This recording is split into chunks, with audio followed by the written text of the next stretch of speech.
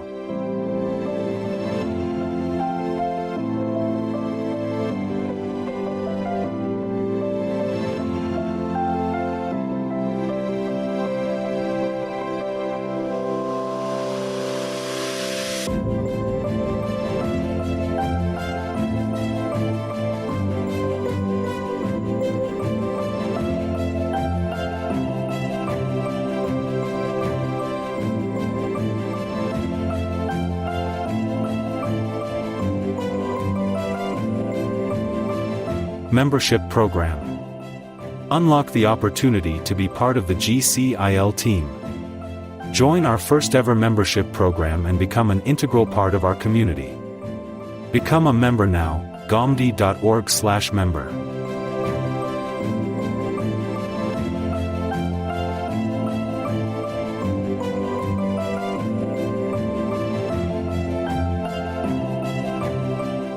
Gomdi Center of Islamic Learning present its insightful course, Preaching Islam.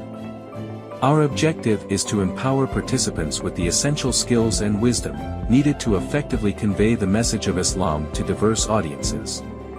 In the spirit of preaching, this course teaches the profound responsibility of sharing Islamic teachings with others. Learn how to engage with diverse minds by exploring topics like the intellectual ability of the people whom we preach, and psychological considerations for preaching. Learn the art of communication as we examine the style of preaching to ensure your messages resonate profoundly. From understanding the style of reasoning to exploring diverse methods of preaching, this course provides a well-rounded skill set for effective preaching of Islam. Enroll in this course today, and improve your ability to share the wisdom of Islam with intellect, empathy, and respectful dialogue. Uncover the nuances of effective communication, and become a more impactful ambassador of Islamic teachings.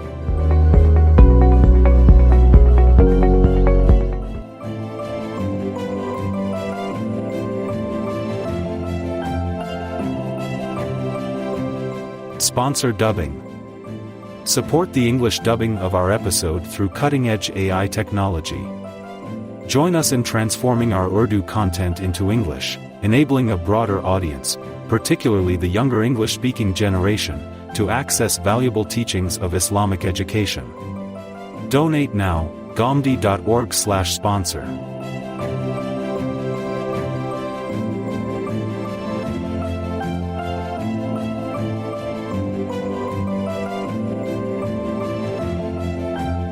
GCIL Bookstore. Explore the depths of scholarly thought at GCIL Bookstore, your gateway to a carefully curated collection of Urdu and English literature. Featuring the enlightening works of renowned scholars like Javed Ahmed Gomdi, our bookstore offers a unique blend of knowledge and inspiration tailored to both avid readers and seekers of truth. Dive into our diverse selection and discover books that challenge the intellect and feed the soul. Shop now at gomdi.org/books.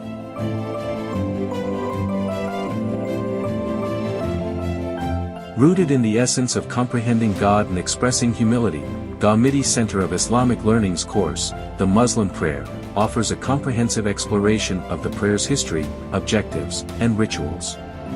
In 9 illuminating modules, participant will also be able to discover the details of prayer timings, congregational prayer, and the etiquettes that surround this sacred ritual.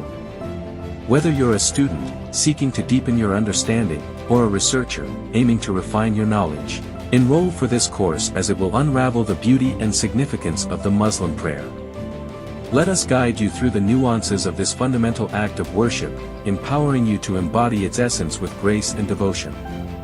Don't miss this opportunity, and commence a path of enlightenment and understanding.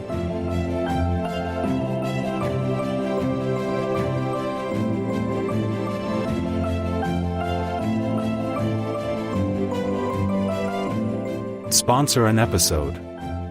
Producing, editing, and streaming each session's episode requires significant dedication and hard work.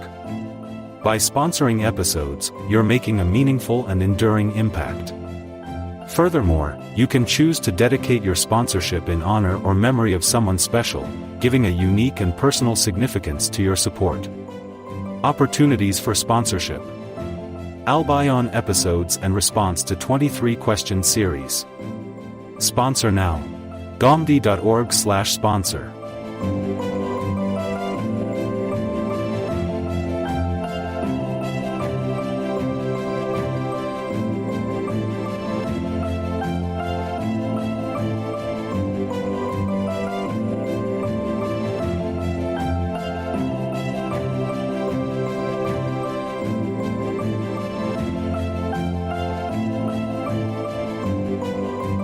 Sunday School. Open enrollment for Gomdi Center's Sunday School program is underway, and only 1 week left until classes begin. Our comprehensive online Sunday School program is specifically designed to instill positive character traits in our students, based on core Islamic values in the light of Quran and Sunnah. We aim to cultivate critical thinking in our students and teach them how to objectively explore and understand religion, so that they can confidently become religious and community leaders of tomorrow.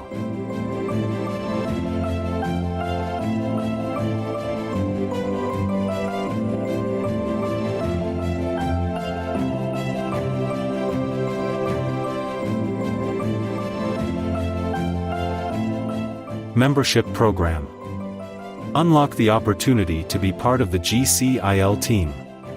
Join our first-ever membership program and become an integral part of our community. Become a member now, gomdi.org/member.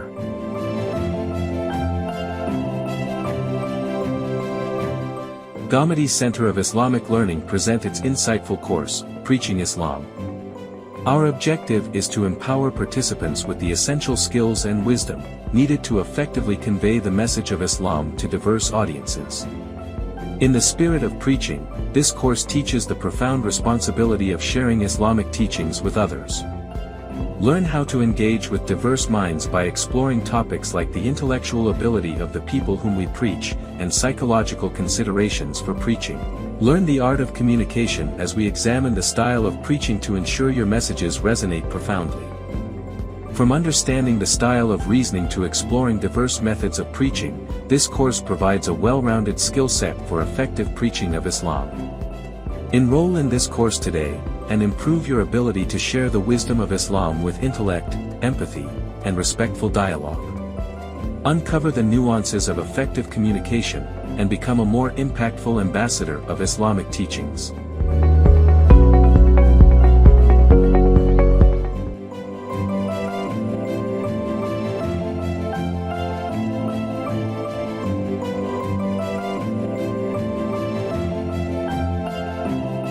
Sponsor dubbing. Support the English dubbing of our episode through cutting-edge AI technology. Join us in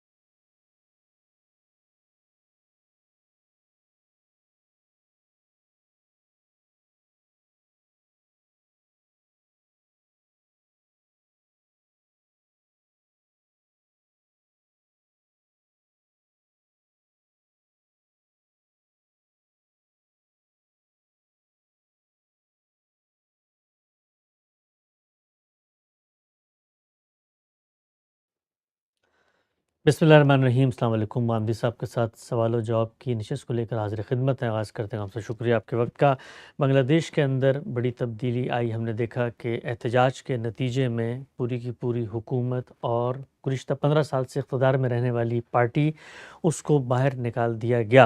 ہم سب سے استفادہ کرتے ہیں, پوچھنے کی کوشش کرتا ہوں. ہم سب جو کچھ ہوا بنگلہ دیش میں ایک سوفسطائیت تھی, گزشتہ 15 سال سے ظلم تھا, جبر تھا, سیاسی معاملات, سیاسی جماعتوں پر پابندی تھی, جماعت اسلامی کے بے تحاشا لوگوں کو ناحق پھانسیاں دی گئی, اس طریقے سے فریڈم آف اسپیچ نہیں تھا, لوگوں کو اظہار کی آزادی نہیں تھی. ایک کوٹا سسٹم کے خلاف احتجاج شروع ہوا اور طلبہ تنظیم نے احتجاج کرتے ہوئے اپنی جانوں کی قربانی دی. اس کے نتیجے میں حکومت پر اتنا پریشر بڑھا, فسادات بھی پیدا ہوئے, بہرکیف نتیجتاً حکومت کو رخصت ہونا پڑا.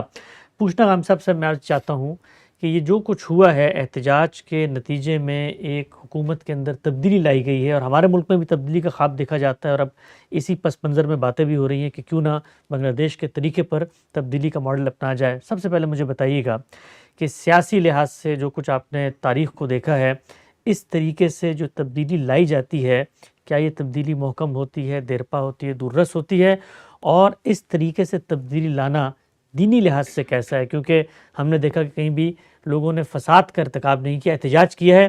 احتجاج یقینی طور پر حدود سے بڑھ کر ہوا, حکومت کو مجبور کیا گیا گھٹنے ٹیکنے پر. تو دینی لحاظ سے اس کی کیا حدود ہے, اور سیاسی اور عمرانی اور تاریخی لحاظ سے اس کا کیا فیصلہ؟ دنیا میں دو ہی طرح کی حکومتیں رہی ہیں. ایک وہ جن کو استبدادی حکومتیں کہا جاتا ہے.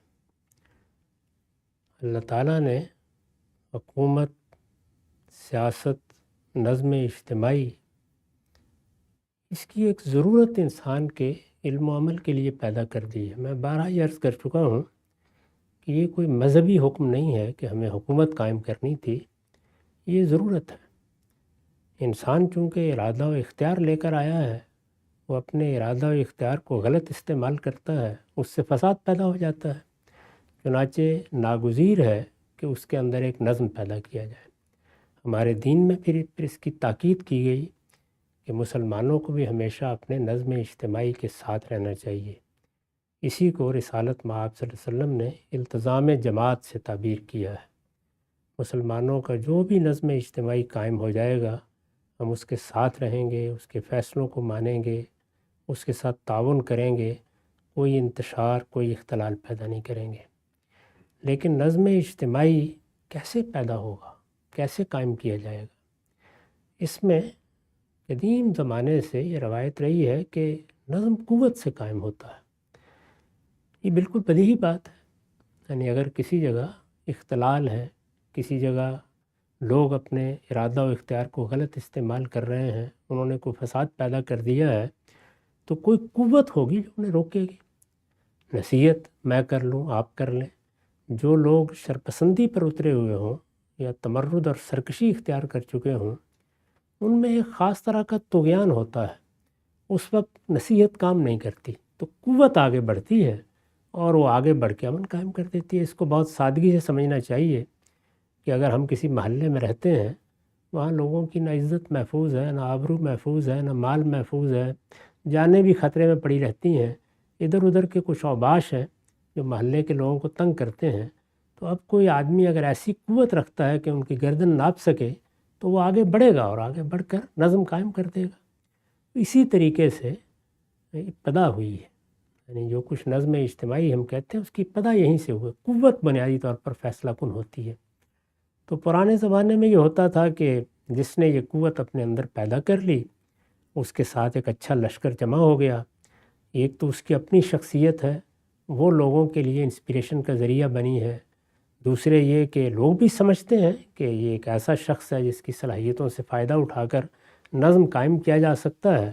تو وہ فاتح بن کر کسی علاقے میں اپنی عملداری قائم کر لیتا تھا. اسی طرح بڑی بادشاہتیں قائم ہو گئیں, اسی طریقے سے بڑی بڑی سلطنتیں قائم ہوتی رہیں. ان کی بنیاد فتوحات تھی. فتوحات کی بنیاد پر جب کوئی سلطنت قائم ہوتی ہے, تو اس میں یہ ممکن ہی نہیں ہوتا کہ آپ استبدادی حکومت کے سوا بھی کوئی حکومت قائم کر لیں. ممکن نہیں ہوتا عملاً. یعنی بہت بڑے پیمانے پر علاقے ہیں, لوگ ہیں, مختلف لوگ ہیں, فتح کیا گیا انہیں. وہ آسانی سے کیوں قبول کریں گے اس بات کو؟ تو نتیجہ یہی نکلتا ہے کہ پھر جس قوت سے آپ نے قبضہ کیا ہے وہی قوت آپ اس کو برقرار رکھنے کے لیے بھی استعمال کرتے ہیں۔ اس کو ہم تعبیر کرتے ہیں استبدادی حکومتیں۔ استبدادی حکومتوں میں اصل چیز کیا ہے؟ ہمارے پاس اقتدار آ گیا ہے، اب ہم اپنی قوت کے ساتھ اس کو قائم رکھیں گے، اور قوت کے ساتھ قائم رکھنے کا مطلب ہی یہ ہے کہ مقابل میں نہ کسی شخص کو اٹھنے کی اجازت ہوگی، نہ نقد کی اجازت ہوگی، نہ کوئی سیاسی عزائم پیدا کرنے کی اجازت ہوگی۔ چنانچہ ہم دیکھتے ہیں کہ استبدادی حکومتیں جب قائم ہو جاتی ہیں تو جس خاندان کی ہو جائیں، جس طبقے کی ہو جائیں، وہ اسی طریقے سے اپنے مخالفین کے ساتھ معاملہ کرتا ہے۔ ہماری پوری تاریخ اسی طرح کی ہے۔ مغلوں کی حکومت قائم تھی تو جو ذرا سر اٹھاتا تھا اسی طرح سر کچلنے کے لیے آ جاتے تھے۔ دارا کی حکومت کو دیکھیں، اسکندر کی حکومت کو دیکھیں۔ خود مسلمانوں کے ہاں جب استبدادی حکومتیں قائم ہوئیں تو اگرچہ وہ بڑی حد تک قانون کی یا شریعت کی پابند بھی ہوتی تھیں، تاہم اس بات کو گوارا نہیں کیا جاتا تھا کہ کوئی شخص ان کے سامنے نقد کرے، کوئی شخص ان کے خلاف کوئی اقدام کرے۔ اس وقت جو اس نوعیت کی حکومتیں قائم ہیں، یہ معلوم ہے کہ ان میں بھی اس کا کسی کو حق حاصل نہیں۔ مثال کے طور پر سعودی عرب میں ایک استبدادی حکومت قائم ہے، ایک خاندان کی حکومت ہے، انہوں نے اس علاقے کو فتح کر لیا تھا۔ ہم جانتے ہیں کہ فتوحات میں نوبت جہاں تک پہنچی اس میں 150-200 سال لگے، لیکن جب انہوں نے اس علاقے کو فتح کر لیا اور اس کو المملکت العربیہ سعودیہ کی حیثیت دے دی تو پھر ایک خاندان کی حکومت قائم ہو گئی۔ اس میں علماء کو بھی ایک لمبے عرصے تک بڑا اثر و رسوخ رہا ہے، لیکن اپنی نوعیت کے لحاظ سے وہ اس وقت بھی ایک استبدادی حکومت تھی، اب بھی ایک استبدادی حکومت ہے۔ تو آپ وہاں پر اس کا کوئی تصور نہیں کر سکتے کہ آپ حکومت پر تنقید کریں گے، آپ اس کے فیصلوں کو ہدف تنقید بنائیں گے، آپ اس نے جو پالیسی اس وقت یا اس سے پہلے اختیار کر رکھی تھی اس کے مقابل میں کھڑے ہو جائیں گے، آپ لوگوں کی رائے کو متاثر کرنے کی کوشش کریں گے، آپ ان کے اقدامات کی بنیاد پر ان کو تبدیل کرنے کی کوئی بات کہیں کریں گے۔ ان میں سے کوئی چیز اگر ایک نحیف آواز کی صورت میں بھی اٹھے گی تو گلا دبا دیا جائے گا۔ یہ تو ہم اپنی آنکھوں سے دیکھ رہے ہیں۔ اسی طرح کی حکومتیں عام طور پر دنیا میں قائم رہی ہیں۔ یہ ہم دیکھتے ہیں کہ ایک نیم جمہوری سی حکومت پاپائیت کے اصول پر ایران میں قائم ہوئی ہے۔ وہاں پر بھی ایک دائرہ ہے، اس دائرے سے باہر آپ نقد نہیں کر سکتے۔ یہ آپ کے علم میں ہے کہ پچھلے دنوں وہاں بڑے مظاہرے ہو گئے تھے۔ ریاست نے یا حکومت نے شخصی معاملات میں ایک قانون بنا رکھا ہے جس کو حجاب کا قانون کہا جاتا ہے۔ بعض عورتوں نے اس کو تسلیم کرنے سے انکار کر دیا تو اس میں آخری درجے کی سختی برتی گئی، لوگ مرے، اس میں بہت سے جانیں گئیں، اور پھر وہی ہوا کہ استبدادی حکومت نے اپنے نظم کو قائم کر لیا اور پھر لوگ خاموش ہو کے بیٹھ گئے۔ ایسی صورتحال افغانستان میں وہاں پر بھی ایک حکومت قائم ہوئی ہے اور وہ قوت کے بل پر قائم ہوئی ہے، استبدادی حکومت ہے۔ اس طرح کی کسی حکومت میں انہوں نے اعلان کر رکھا ہے کہ نہ اس کے اوپر اس نوعیت کا کوئی نقد ہو سکتا ہے، نہ اس کے مقابل میں کوئی اٹھ سکتا ہے، نہ کوئی سیاسی جدوجہد کر سکتا ہے، نہ کوئی سیاسی جماعت بنائی جا سکتی ہے، نہ سیاسی مقاصد کے لیے کوئی تنظیم سازی کی جا سکتی ہے۔ ان کا حکم ہے، اس حکم کے سامنے سر تسلیم خم کرنا ہوگا۔ چنانچہ وہ بھی بہت سے جائز شخصی معاملات میں مداخلت کر رہے ہیں، تاکہ بچیوں کی تعلیم زیر بحث ہے، لیکن انہوں نے ایک رائے قائم کر رکھی ہوئی ہے۔ تو استبدادی حکومتوں کا نظم ایسے ہی ہوتا ہے۔ ہمارے ہاں خاص طور پر جو مسلمان ممالک ہیں، جمہوری اقدار، جمہوری روایات کی کوئی تاریخ نہیں ہے۔ جمہوری اقدار اور جمہوری روایات جس پر ہم آج بہت ناز کرتے ہیں، وہ بنیادی طور پر مغرب میں ایک مرحلے سے گزرتے ہوئے وہاں پہنچیں، جس کی تاریخ بیان کی جاتی ہے کہ میگنا کارٹا ہوا 1215 میں، اس کے بعد امراء کے اور پارلیمنٹ کے اور بادشاہ کے اختیارات میں کچھ توازن پیدا ہونا شروع ہوا، اور بتدریج پھر وہ معاملہ ہوا کہ کہیں آج سے صدی 1.5 صدی پہلے آ کر کچھ جمہوری اقدار پیدا ہو گئیں، انتخابات کے طریقے ہو گئے، بالغ رائے دہی کی بنیاد پر لوگوں نے حکومتیں تبدیل کرنا شروع کر دیں۔ یہ سارا معاملہ وہاں ہوا۔ تو ہم مغرب میں یہ دیکھتے ہیں کہ بہت حد تک یہ روایات بڑی مستحکم ہو گئی۔ اس وقت بھی یہ معلوم ہے کہ یورپ میں 13 ممالک ہیں کم و بیش، اگر میں غلطی نہیں کر رہا، جس میں بادشاہت ہے۔ یعنی وہاں بادشاہت موجود ہے جیسے انگلستان میں ہے، لیکن وہ بھی ایک آئینی بادشاہت کی حیثیت اختیار کر گئی ہے۔ کچھ حدود قیود ہیں، لیکن ان حدود قیود کے اندر لوگوں کے لیے تنقید کرنے، رائے دینے، لوگوں کے لیے حکومت کو تبدیل کر کے اپنی مرضی کی حکومت لانے کے بہت سے مواقع کھول دیے گئے ہیں۔ امریکہ تو اس معاملے میں ایک مثال ہے۔ یہاں پر ایک دستوری روایت قائم ہوئی ہے، خود امریکہ کا دستور لوگوں کے لیے چراغ راہ بنا ہے۔ اس میں جس طریقے سے آزادی کی حفاظت کی گئی ہے، جس طریقے کے حقوق کا ادراک کیا گیا ہے، وہ خود ایک مثال ہے۔ چنانچہ یہاں پر بھی ہم دیکھتے ہیں، لیکن کیا ہمارے مسلمان ممالک میں بھی ایسے ہوا؟ مسلمان ممالک میں جو آخری زمانہ بھی ہم نے دیکھا 17ویں صدی ہے، جو مسلمانوں کے عروج کا آخری دور ہے، 17ویں صدی کے بعد وہ زوال آشنا ہو گئے۔ تو 17ویں صدی کی بالکل ابتدا ہی میں ہم نے یہ دیکھا کہ صفوی سلطنت ختم ہوئی، مغلوں کی سلطنت ختم ہوئی، یعنی اورنگزیب عالمگیر کے خاتمے کے بعد سلطنت ختم ہو گئی۔ پھر تو اس کے بعد بس گھسٹتے گھسٹتے کچھ زمانہ گزرا ہے، اور پھر ہم نے دیکھا کہ آخری زمانے میں سلطنت عثمانیہ بھی ختم ہو گئی۔ ان تینوں میں کسی جگہ جمہوریت تھی؟ یعنی کیا مغلوں کے ہاں کوئی جمہوریت تھی؟ کیا صفویوں کے ہاں کوئی جمہوریت تھی؟ صفوی حکومت کے اوپر تو یہ الزام ہے کہ اس نے بڑے پیمانے پر مذہبی پرسیکیوشن بھی کی ہے، اور لوگوں کو بالجبر مذہب تبدیل کرنے پہ آمادہ کیا، یا ان کے خلاف قانون کو استعمال کیا، طاقت کو استعمال کیا۔ عثمانیوں کے ہاں بھی وہی استبدادی نظام تھا جس کو ہم بادشاہت کہتے ہیں، اسی طرح سے معاملات چل رہے تھے جس طرح سعودی عرب میں ہم دیکھ رہے ہیں۔ یعنی وہ پرانا قصہ ہو تو لوگوں کی سمجھ میں نہیں آتا کیا ہوا ہوگا۔ اس وقت جو بادشاہت موجود ہے ہمارے ہاں، یعنی مطلق العنان بادشاہت اس وقت 6-7 ممالک میں ہے۔ جزیرہ نما عرب کے ممالک میں ہے، آپ کی امارات میں ہے، آپ کے عمان میں ہے، آپ کے قطر میں ہے، برونائی میں ہے، بہت سی جگہوں پر ہے۔ تو مسلمان ملکوں میں سے ان علاقوں میں تو اسی طرح سے استبدادی نظم ہے جو قوت کے بل پر چل رہا ہے، گویا پہلے سے موجود خاندان ہے وہ حکومت کر رہے ہیں، اور وہاں کوئی سیاسی بات کرنا، سیاسی نظم قائم کرنا، سیاسی حقوق کا مطالبہ کرنا، کسی قانون کسی قاعدے پر نقد کرنا، یہ ممنوعات میں سے ہے، اس کا تصور نہیں کر سکتے۔ آپ اگر باہر بیٹھ کر بھی کوئی تنقید کرنے کی صحیح کریں گے تو آپ کے ساتھ وہ کچھ ہو سکتا ہے جو ترکی کے سفارت خانے میں آپ جانتے ہیں کہ اخبار نویس کے ساتھ ہو گیا تھا۔ اس طرح کی صورتحال ہے۔ تو مسلمان ممالک یہ جو وجود میں آئے، یہ ایسا نہیں ہے کہ ہمارے ہاں کوئی فکر پیدا ہوا، ایک تدریجی عمل تھا، اس تدریجی عمل سے گزرنے کے بعد کچھ جمہوری روایات بنی، پھر ہم ایک دستور تک پہنچے، یہاں تک کہ جس طرح انگلستان میں مثال کے طور پر جمہوریت کی ایک روایت ہے، یا جیسے امریکہ میں جمہوریت کی ایک روایت ہے، یا بعض اور یورپی ممالک میں جمہوریت کی روایت ہے، ہمارے ہاں بھی وہ ہمارے اندر سے پیدا ہوئی اور آہستہ آہستہ محکم ہو گئی۔ اس طرح کا کوئی معاملہ ہماری تاریخ میں نہیں ہوا۔ باہر کی قوتیں آئیں، انہوں نے بھی آ کر ہمارے علاقے فتح کر لیے، اور یہ معلوم ہے کہ عالمی سطح پر یہ سارے علاقے فتح کر لیے گئے۔ یہ سب کچھ وہ تھا جو پہلی جنگ عظیم، دوسری جنگ عظیم میں گویا ان بڑی طاقتوں کے ہاتھ میں تھا، تو انہوں نے خود نظم میں یہ تبدیلی پیدا کر کے ایک نیم خود مختاری دے دی۔ اب وہ نیم خود مختاری جب دی گئی تو جہاں جہاں انہوں نے یہ محسوس کیا کہ کوئی بادشاہت قائم ہونی چاہیے، وہاں بادشاہت ہی قائم ہونے دی۔ آپ کے علم میں ہے کہ عراق میں بھی پہلے بادشاہت ہی قائم کی گئی، افغانستان میں بھی بادشاہت تھی۔ افغانستان میں تو بادشاہت ہمارے سامنے رہی ہے۔ اسی طرح کا معاملہ مصر میں تھا، شاہ فاروق کی بادشاہت تھی۔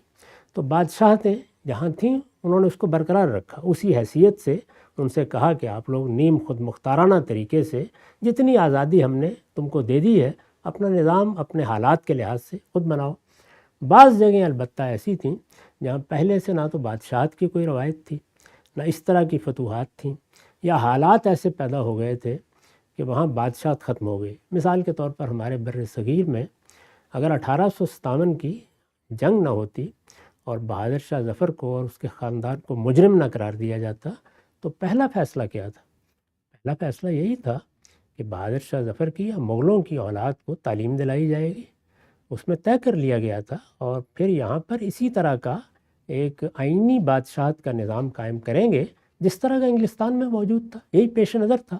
بغاوت ہو گئی، اس بغاوت کے نتیجے میں رد عمل پیدا ہوا، بادشاہت کا خاتمہ ہو گیا۔ ریاستوں میں آپ یہ جانتے ہیں کہ اوپر کی بادشاہت تو ایک بغاوت کے نتیجے میں ختم ہو گئی، ریاستوں میں کسی کو چھیڑا نہیں گیا، یعنی باقی سب ہندوستان میں 500 سے زیادہ ریاستیں تھیں، ان میں زیادہ تر میں اسی طرح سے موروثی بادشاہ نتیجے نظام تھے یا عباسی تھے، یہ سب تھے اسی طرح کی پرنسلی اسٹیٹس جس کو کہا جاتا ہے۔ خود ہمارے حصے میں جب پاکستان بنایا تو 17 کے قریب ریاستیں آ گئی تھیں، تو اس طرح کی ریاستوں میں بھی وہی نظام جو پہلے سے چلا آ رہا تو وہی رہا۔ اگر کہیں بادشاہت قائم رہ گئی، جیسے کہ مثال کے طور پر ہم نے ملیشیا میں دیکھا، تو اس کو نہیں چھیڑا گیا، اس بادشاہت نے خود آئینی بادشاہت کی صورت اختیار کی بعد میں، یعنی وہاں جو لیڈر پیدا ہوئے، رہنما پیدا ہوئے، انہوں نے بادشاہوں کے ساتھ بیٹھ کر اس کو ایک آئینی بادشاہت کی صورت دے دی۔ تو وہاں ہم نے دیکھا کہ کم و بیش وہی نظام تھا جو انگلستان میں ہے، بادشاہت اسی طرح قائم ہے وہاں پر، بلکہ ریاستوں کی بادشاہت بھی 9 ریاستوں میں اسی طریقے سے قائم ہے۔ 2 میں معاملات وہ نہیں رہے تو وہاں اب اس طرح کے سلاطین نہیں ہیں۔ یہ میں نے اس لیے ایک تفصیلی تمہید باندھی کہ آپ یہ سمجھ سکیں کہ ہمارے ہاں جمہوریت کیسے آئی ہے۔ اب وہ آ گئی ہے، جہاں جہاں آ گئی ہے وہاں ہم خیال کرتے ہیں کہ چشم زدن میں وہ ویسٹ منسٹر جمہوریت کی صورت اختیار کر لے گی، اور اس میں وہ تمام حقوق ہوں گے، اسی طریقے سے ہم اپنی باتیں کہیں گے، اسی طریقے سب معاملات ہوں گے۔ یہاں نہ لوگوں کی تربیت ہوئی ہے، نہ سیاسی خاندانوں کی تربیت ہوئی ہے، نہ سیاسی جماعتیں اپنا اس طرح کا کوئی پس منظر رکھتی ہیں، اسٹیٹ نے جمہوریت اڈاپٹ کی ہے اور نہ ریاست نے اس طریقے سے اس کو اختیار کیا۔ یعنی یہاں کیا ہوا ہے، جہاں جہاں آپ دیکھیے، مثلا عراق میں تھا، اسی طرح سے مصر میں تھا، جہاں بادشاہتیں تھیں، وہاں فوج نے جب یہ دیکھا کہ ہم گلا دبا سکتے ہیں تو وہ آ گئے، اس سے بھی ظاہر ہے آمریت ہی پیدا ہونی تھی۔ چنانچہ اس سے پہلے جو حکومتیں رہی ہیں وہ زیادہ تر یہی تھیں۔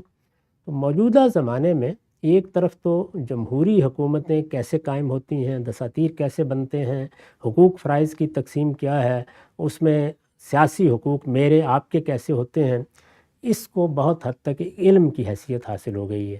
لیکن یہ علم کہاں پیدا ہوا، کہاں پروان چڑھا، کہاں اس کے ادارے بنے؟ مغرب میں بنے ہیں۔ ہمارے ہاں یہ کسی فطری ترتیب سے وجود پذیری نہیں ہوا سرے سے۔ لوگ کیونکہ مغربی یونیورسٹیوں سے پڑھے، ان ممالک کی زیادہ تر حکومتیں قائم تھیں، انہوں نے اپنے تعلیمی اداروں میں اس طرح کی چیزیں سکھائیں اور پڑھائیں، اس سے جو نئی نسل پیدا ہوئی وہ اس زبان میں بات کرنے لگ گئی۔ وہ بنگلہ دیش میں بھی کرتی ہے، وہ بر صغیر میں بھی کرتی ہے، ہمارے ہاں بھی لوگ یہ کر رہے تھے۔ جب 47 میں پاکستان بنا ہے یا تقسیم ہوئی ہے تو اس سے پہلے یہاں کیا نظام تھا؟ بادشاہت تھی، یعنی انگلستان کا بادشاہی حکومت کر رہا تھا، ملک معظمی کی حکومت تھی، اور اسی حکومت کے تحت ایک گورنر جنرل یا ایک وائس رائے مقرر کر دیا جاتا تھا، وہ سارا نظم و نسق چلاتا تھا۔ یہ ووٹ، یہ جمہوریت، یہ سیاسی جماعتیں، یہ تو خود ان لوگوں نے پیدا کرنا شروع کی۔ تو ہمارے ہاں اس کی تاریخ ابھی بن رہی ہے، اس میں مختلف قوتیں کام کرتی ہیں۔ تو عام طور پر ہر ملک میں یہ محاربت یا جدلیات جاری ہے۔ اس میں ایک طرف وہ لوگ ہیں جو نئے سیاسی افکار لے کر پیدا ہوئے ہیں، وہ مغربی دنیا کو دیکھتے ہیں، دنیا ایک گاؤں بن چکی ہوئی ہے، وہ اس کی چیزیں پڑھتے ہیں۔ اس وقت تو اتنی زیادہ انفارمیشن اور اطلاعات ہے کہ بچے کو معلوم ہو جاتا ہے امریکہ میں کیا ہو رہا ہے، برطانیہ میں کیا ہو رہا ہے، یورپ میں کیا ہو رہا ہے۔ تو وہ یہ خواب دیکھتے ہیں کہ اسی طرح کی جمہوریت ہمارے ہاں ہونی چاہیے۔ چنانچہ بہت سے ملکوں میں اس کو اختیار بھی کر لیا گیا ہے۔ میں نے عرض کیا کہ وہ فطری طریقے سے جیسے کسی قوم کے شعور سے کوئی چیز پیدا ہوتی ہے اس طرح پیدا نہیں ہوئی، اختیار کر لی گئی ہے۔ جن لوگوں نے اختیار کیا ہے وہ زیادہ تر اسی پس منظر کے لوگ ہیں، وہ اس کے لحاظ سے چاہتے ہیں کہ چشم زدن میں سارے معاملات ہو جائے، اس سے ادنا انحراف کو بھی برداشت کرنے کے لیے تیار نہیں ہوتے۔ افواج ہیں، کوئی جمہوریت نہیں چل سکتی جب تک کہ ریاست کے پاس جو طاقت ہے وہ رضاکارانہ طور پر اس کے سامنے سر تسلیم خم نہ کرتے۔ یہ ممکن ہی نہیں ہے۔ پہلے بادشاہ سلامت کا اقتدار کس چیز پہ قائم ہوتا تھا؟ ان لشکروں پر جو اس کے لیے نکلنے کو تیار ہوتے تھے۔ اب جمہوریت میں کیا کیا گیا ہے؟ وہ یہ ہے کہ وہ طاقت جو پہلے لشکروں کے پاس ہوتی تھی وہ ریاست کی ملکیت بنا دی گئی ہے، یعنی ایک باقاعدہ قومی فوج، وہ ریاست کا ادارہ ہے۔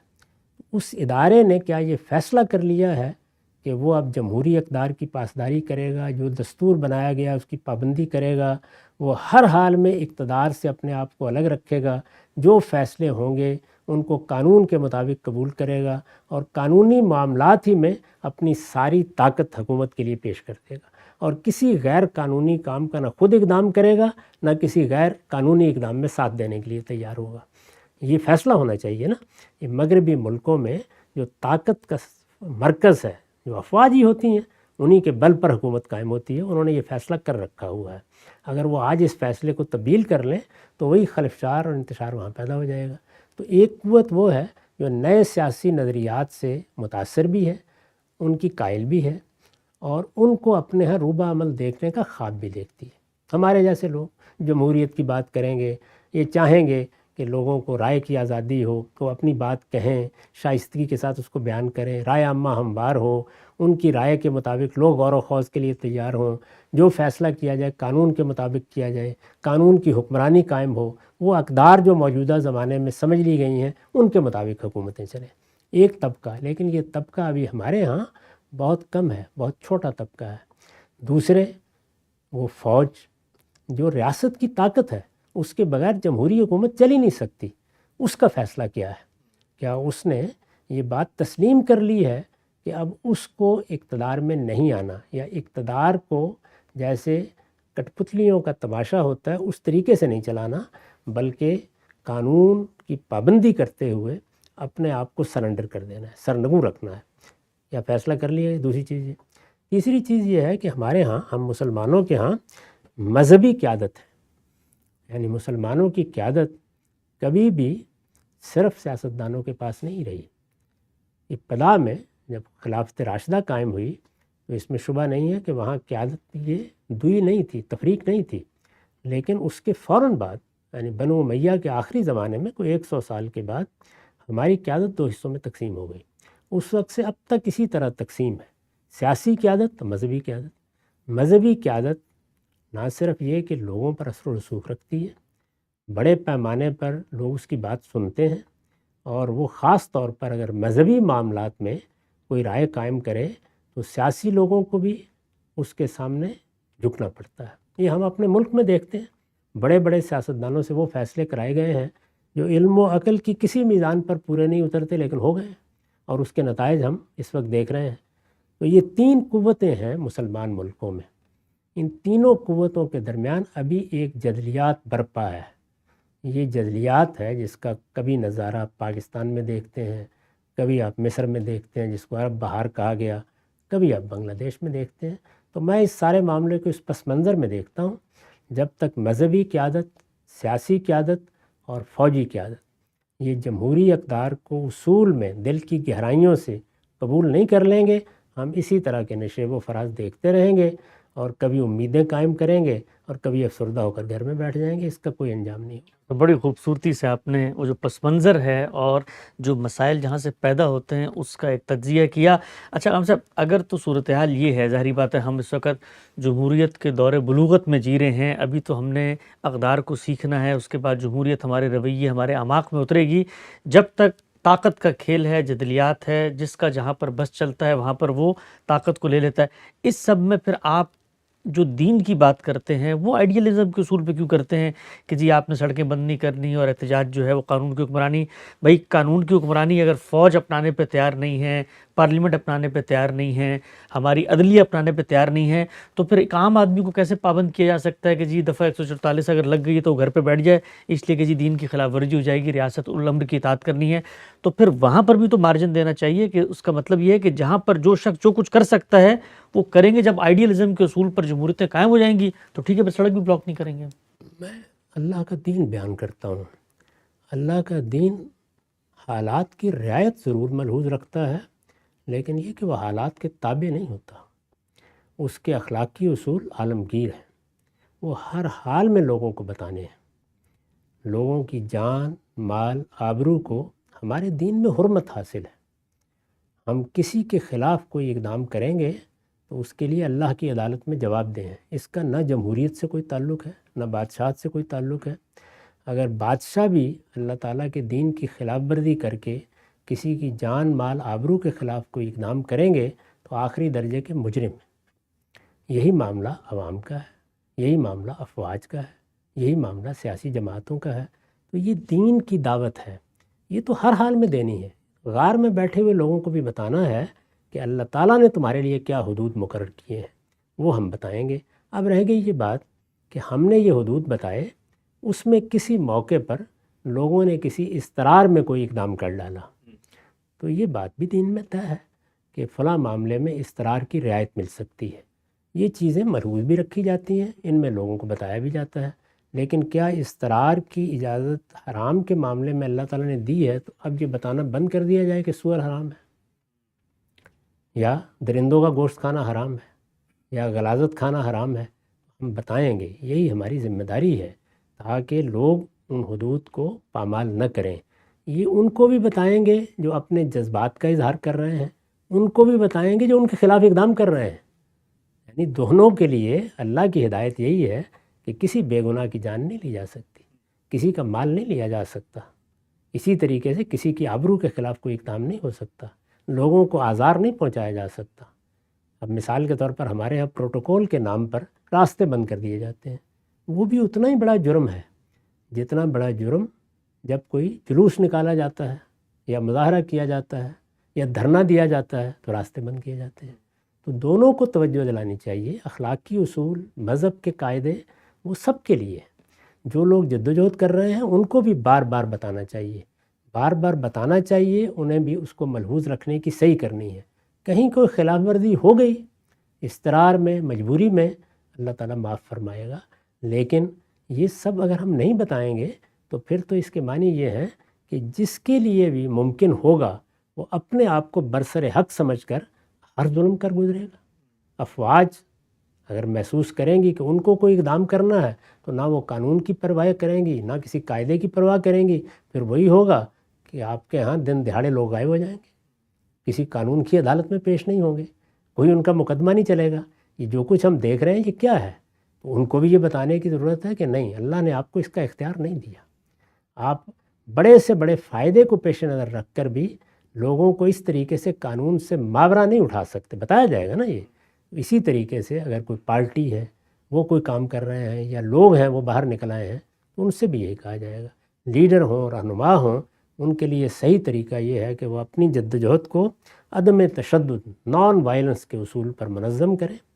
منظم جدوجہد نتیجہ خیز ہوتی ہے، اس میں کچھ وقت ضرور لگ جاتا ہے.